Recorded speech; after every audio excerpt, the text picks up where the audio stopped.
O caso de Anna O. Berta Pappenheim.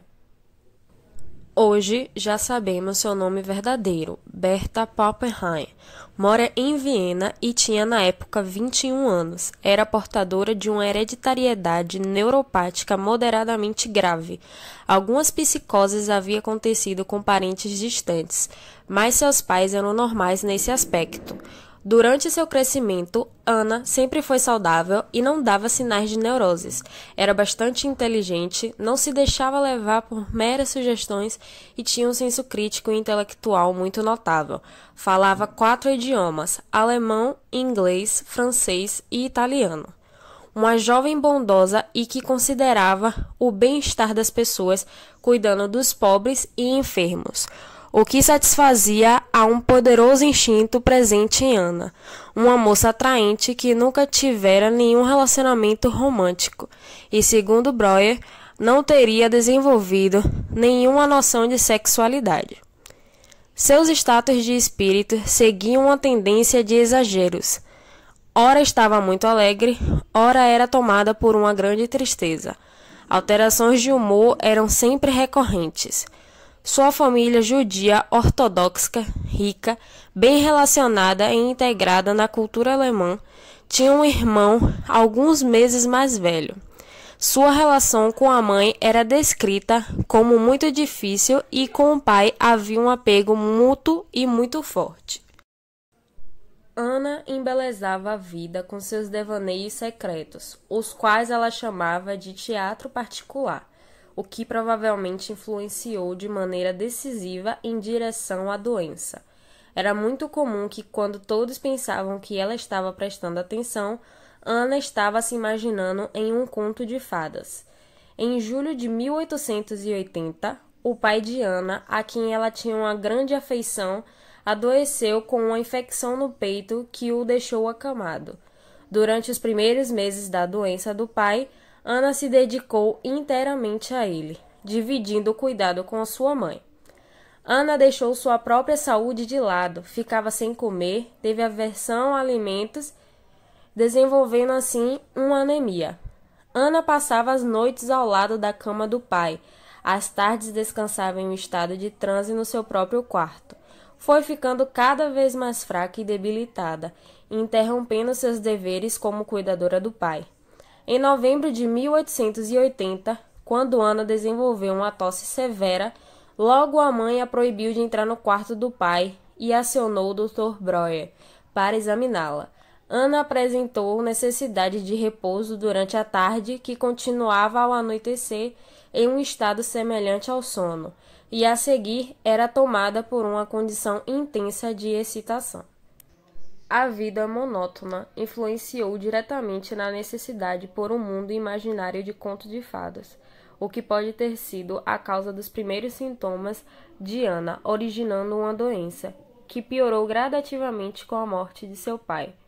No início de dezembro, apareceu um estrabismo convergente e em 11 de dezembro a paciente caiu de cama, e assim permaneceu até 1º de abril.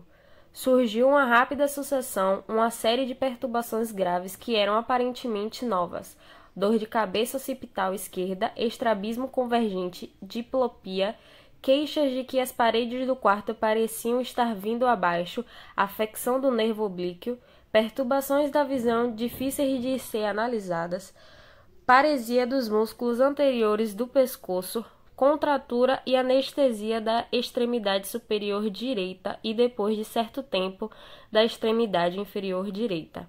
Essa última sofreu total extensão, adução e rotação para o centro. Posteriormente, surgiu o mesmo sintoma na extremidade inferior esquerda e, por fim, no braço esquerdo, cujos dedos, contudo, conservavam até certo ponto a capacidade de movimento. A contratura atingiu seu ponto máximo nos músculos dos braços. Da mesma forma, a região dos cotovelos revelou-se mais atingida pela anestesia, quando, num estágio posterior, tornou-se possível fazer um exame mais cuidadoso da sensibilidade. No início da doença, a anestesia não pôde ser testada de modo eficiente. Em virtude da resistência da paciente, Em decorrência de sentimentos de angústia, havia dois estados de consciência inteiramente distintos, que se alternavam de modo frequente. Num desses estados, ela reconhecia seu ambiente, ficava melancólica e angustiada, mas relativamente normal.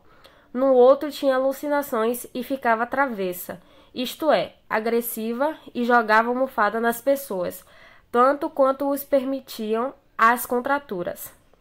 Arrancava botões da roupa da cama e de suas roupas com os dedos que conseguia movimentar, e assim por diante.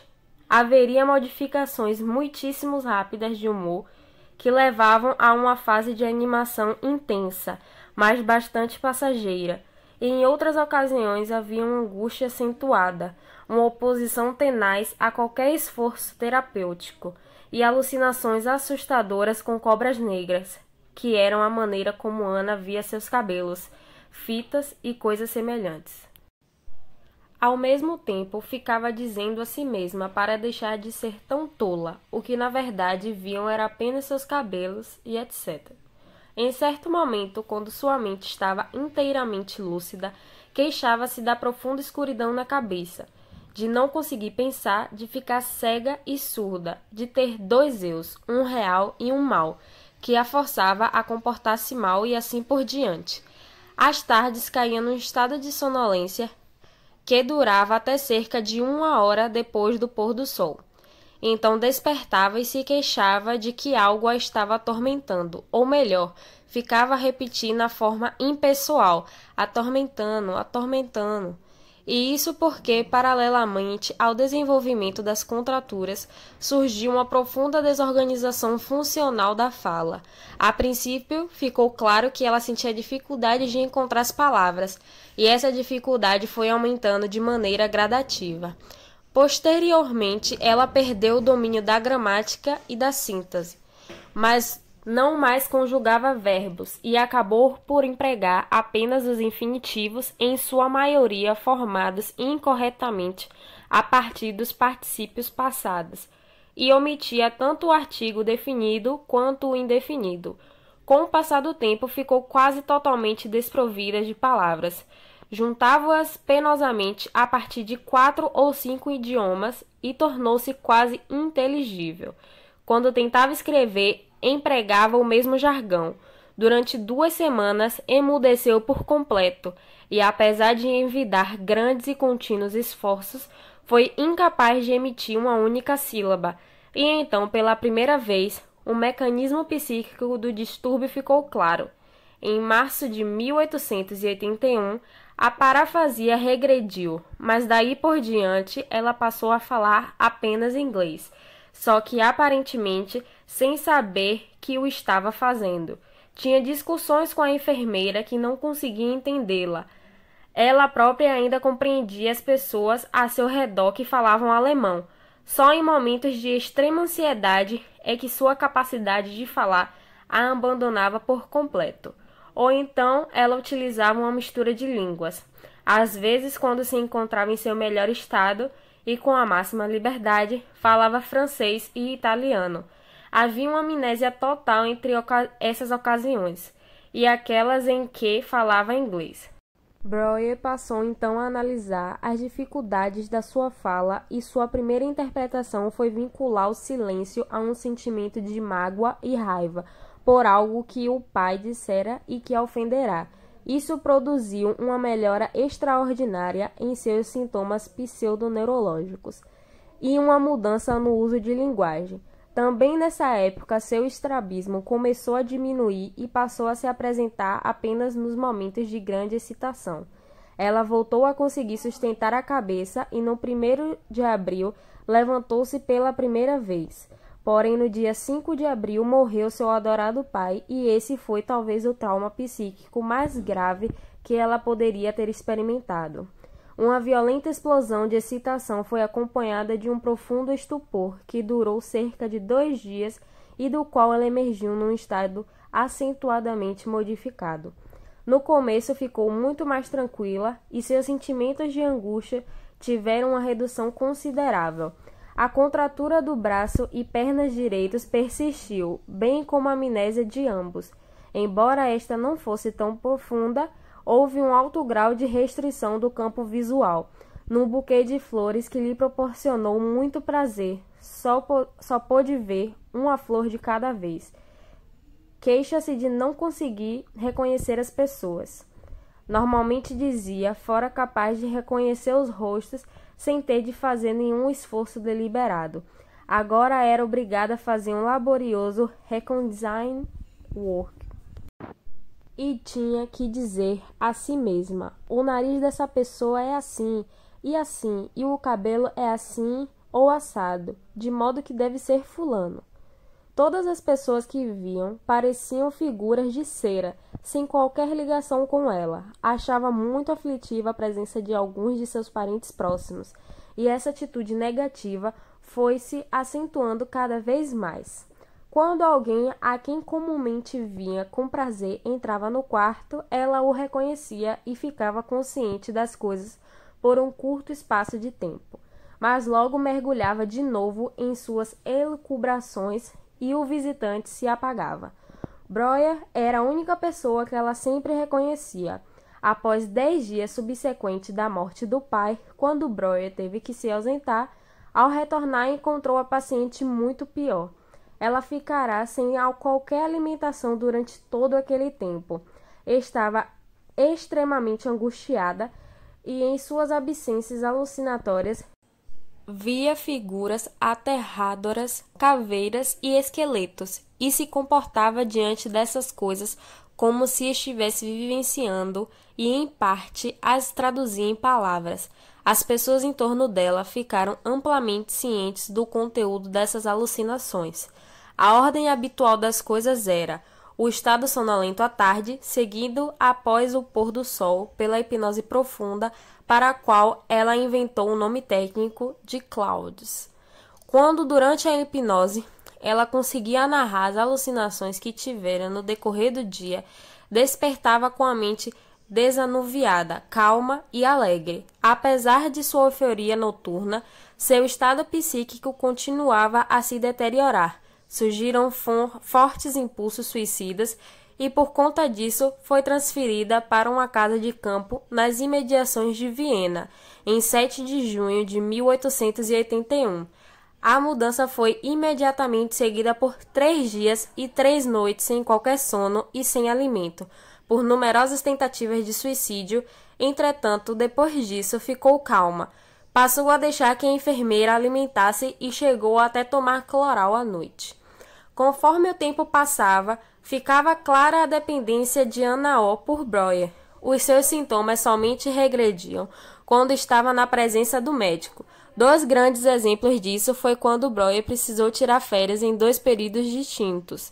Anna O teve lentamente progredindo durante as sessões, porém, depois desses episódios, piorou drasticamente. Contudo, bastava ele voltar e sua condição física e psíquica melhorava imediatamente. Isso se deve pelo fenômeno de transferência que estava ocorrendo entre médico e paciente. A associação criada por Anna O com Breuer fazia com que apenas ele conseguisse tirá-la das crises, expressadas por criação de mundos lúdicos, fantasiosos e por vezes infantis. As características apresentadas por Anna O, que realizou claramente a transferência pela pessoa de Breuer, acabaram por atingir profundas marcas pessoais do mesmo. A sua infância e mesmo um mundo de alegria infantilizado e fantasioso, onde Breuer era não o médico, mas o objeto de amor da paciente. Realizando um fenômeno também estudado na psicanálise, a contratransferência. Breuer também se apaixonou por Anna O, tornando inviável a relação médico-paciente, por conta do excessivo de envolvimento. A partir desse fato, o médico desenvolveu pela jovem paciente uma sensação de poder, atingido pela vaidade de ser o único a conseguir tratá-la. Não conseguiu, porém, manter o distanciamento necessário à continuidade do tratamento. Crucialmente, no momento em que a paciente acredita ter engravidado de Breuer, ele se vê imediatamente forçado a abandonar o caso. Dessa forma, a cena final do tratamento oficial aconteceu conforme programado, em 7 de junho de 1882. Ana reorganizou seu quarto para que se amelhasse ao quarto do pai durante sua doença terminal. Então ela encenou a alucinação terrorífica que acreditava ter sido o início de sua doença no outono de 1880.